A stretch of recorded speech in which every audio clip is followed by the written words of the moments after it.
दोस्तों हमारी दुनिया में 3500 के लगभग सांपों की प्रजातियां पाई जाती हैं, जिनमें से करीब 250 प्रजातियां जहरीली होती हैं। मैं इन्हीं सांपों के काटने के बाद प्राथमिक उपचार क्या कर सकते हैं उनके बारे में बताऊंगा। तो चलिए दोस्तों शुरू करते हैं। मैं आपका दोस्त विशाल, आप देख रहे हैं विशाल प्लस हेल्थ। तो लेकिन हम सांप के काटने पर लोगों की मृत्यु हो जाती है, वो किस कारण होती है, आज हम इस टॉपिक के बारे में बताएंगे।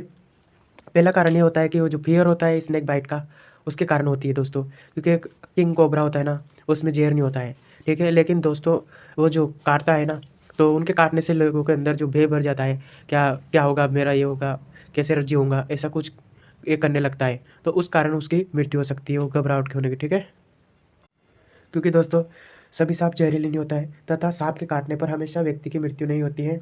और सांप की, मैंने बताया ना दोस्तों, सांप की लगभग 3500 से अधिक ऐसी प्रजातियां होती है। उनमें से भी करीब 250 प्रजातियां ऐसी होती हैं जो कि जहर यानी विवन मुंह से नहीं निकालता, ठीक है दोस्तों। हमारे देश में ज़्यादातर कोबरा, वाइपर पिट, वाइपर, धारीदार क्रेटी आदि ये जातियां जहरीली नहीं होती हैं सांपों की।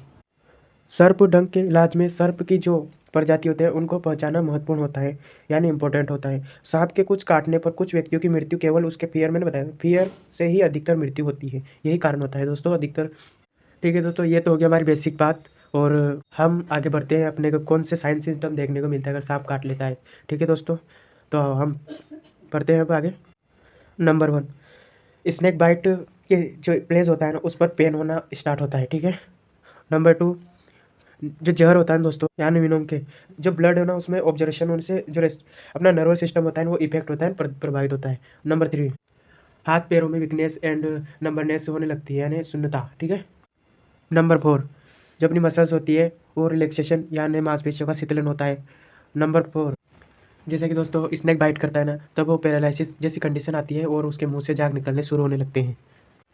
नंबर 5, घबराहट महसूस होने लगता है। नंबर 6, नोजिया, वोमिटिंग यानी जीभ मचलाना और उल्टी होने की संभावना अधिकतर होती है। Number 7, respiratory rate and pulse rate का डाउन होना और रेस्पिरेशन इन डिफिकल्टी या डिफिकल्टी इन ब्रीथिंग महसूस होना।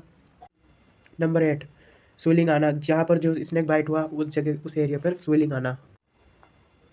नंबर 9, ब्लड क्लॉटिंग के जो प्रक्रिया होती है उसमें डिस्टर्बेंस होने की संभावना है, जो बाइट हुआ उस एरिया पर जो ब्लडिंग होने लगती है। नंबर 10, ओडिमा इन मसल्स, यानी मांसपेशियों का ऐंठन के कारण जो बॉडी में अकड़न आना और कोमा भी हो सकता है। यह तो हमने पढ़ लिया साइंस सिस्टम।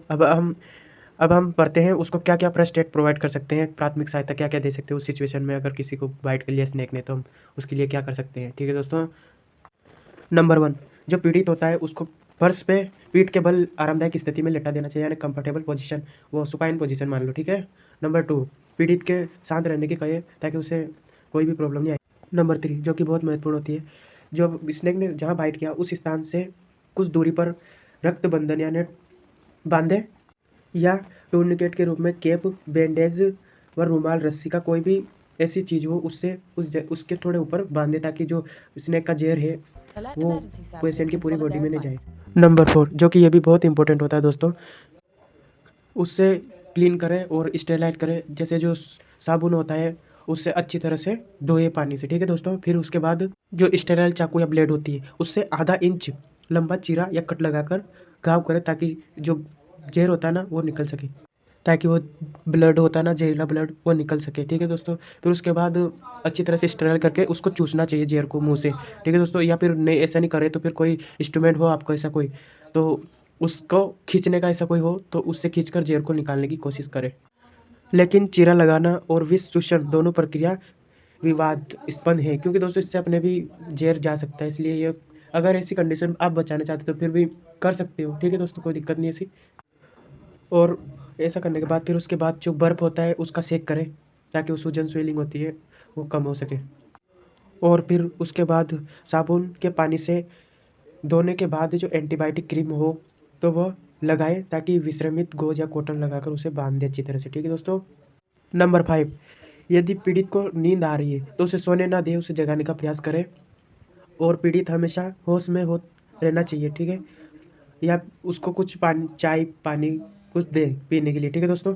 अगर वो ऐसे फर्स्ट एड करने के बाद नहीं बच पा रहा है तो उसे तुरंत हॉस्पिटल में पहुंचाने की प्रबंध करें। थैंक यू सो मच दोस्तों।